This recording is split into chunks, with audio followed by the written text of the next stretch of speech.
Welcome back to the Repro Review Show. I am your host, Doug, and one of the biggest movie hits of the summer has just come out, and I have found a very relevant ROM hack of Ninja Gaiden that fits the spirit of the season. Here's Deadpool. When one says the term Nintendo hard, there are a few games whose name instantly comes to mind. For me, the game I think of is Ninja Gaiden.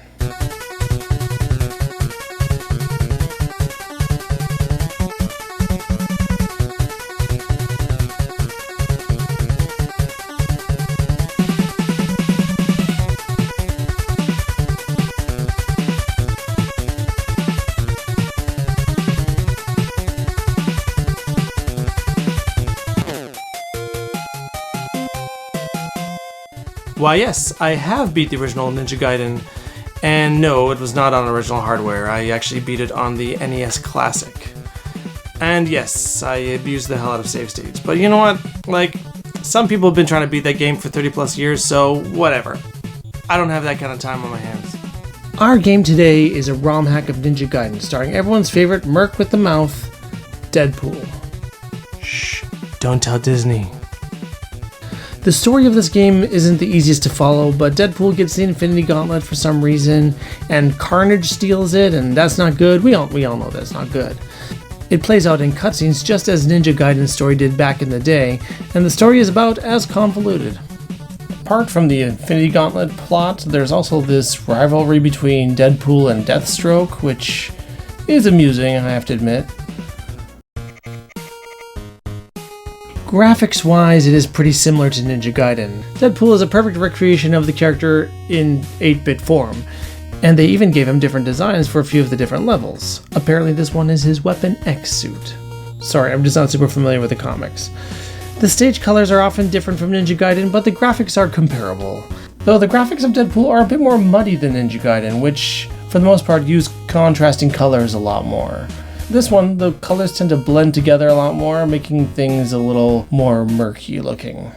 But I don't find the game to be altogether visually pleasing in the gameplay portions. I think it was a result of a game that wanted to look more grounded when only working with the very limited color palette of the NES. I'll admit, it's pretty fun seeing a collection of absurd enemy types in the game. The various bad guys in Ninja Gaiden were already crazy enough, but now they've been re-envisioned, but not in obvious ways. These bad guys aren't always extensions of the Deadpool universe, and some of them I'm not even really sure what they are. This guy looks like Wolverine, fair enough. This guy like Batman, okay. And I'm pretty sure that that's the Flash. Oh, and Space Invader. Why not?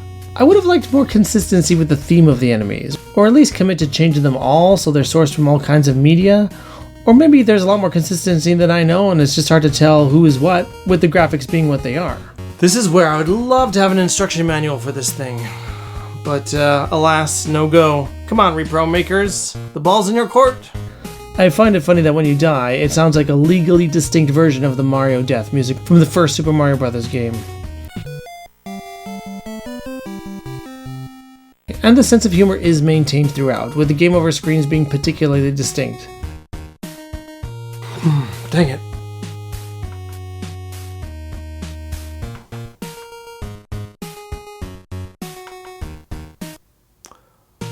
Gets the point across. This hack actually goes to all the trouble of giving you a tutorial. It walks you through the various power-ups and how to use them so that you go into battle prepared. You can skip it if you want to, but I found it extremely handy. And I love that you can pick the difficulty of this hack too. I don't mind a challenge, but this sure helps when I want to capture footage of more than just the first level. Like Ninja Gaiden, you travel screens not just from left to right, but sometimes right to left, and even up and down. You jump, slash, you can grab onto walls and climb up them. Deadpool can take quite a few hits, and will even begin regenerating his health if he isn't hit for 10 seconds. There's even a little timer so you know how long you need to chill if things are getting critical. On easy mode, I found I was hardly ever pushed to near death, and not unlike Ninja Gaiden, most of my deaths were from falling off cliffs, or more accurately, being hit and knocked back off cliff edges. And some of the complications of Ninja Gaiden's gameplay is the case here too. Sometimes I grab a wall when I'm just trying to jump, or trying to jump back onto my feet after I've climbed up a wall. It's just a product of being a hack of an older game. You destroy various floating objects that change from stage to stage to get power-ups. The power-ups are plentiful and sometimes even a bit overpowered. You can shoot a gun and kill an enemy from far away, but even more useful than that is the spin jump, which can clear your way and make a landing on a surface nice and safe. You can teleport to an enemy, kill him, and then return to your original spot. You can launch a missile to your closest foe. With all these tools in your tool belt, you can defeat basically anyone. The key is remembering what each thing does, and if you eat enough meals, these are meals apparently, you'll begin flashing, and that means you can use a clear all bomb, which will destroy everyone on screen, except for bosses, naturally. Merc mode is the hard mode, and mostly things remain the same except that hits knock off more damage and the bosses are a hell of a lot tougher. Or maybe they're just tougher because the hits take a lot more damage. Deadpool is a very well made hack. It feels good to play. Part of that is the polish of the original Ninja Gaiden, but also the levels are just constructed very well. It flows nicely. The levels don't overstay their welcome and challenges are deeply considered. Some hacks are a bit janky, but I honestly don't feel any jank here. Like the best designed games, it doesn't take too much practice to get a fair bit into your game. You get invested well before you get to the point of wanting to throw your controller against the wall. In easy mode, I never got to the point of being that frustrated. And even in hard mode, it was mildly frustrating, but I didn't feel like the level was being unfair. I just needed to sharpen my skills. Of course, with the language and the other Deadpoolisms, this wouldn't have been allowed on store shelves by Nintendo of America back in the day. But if you edited those aspects out, this could have been considered a top-tier NES classic back in the day. In easy mode, I beat the hack in a couple of sittings. In hard mode, I could see it taking a few more, but I haven't done it yet. For a game on an NES cartridge, it has some great quality of life features. The continues are infinite, and your game saves automatically. I was worried because I couldn't find the save game feature, but when I selected load game on my next playthrough, it brought me back to where I left off. Amazing. But it does mean that you only get to play through one game at a time. Could be worse.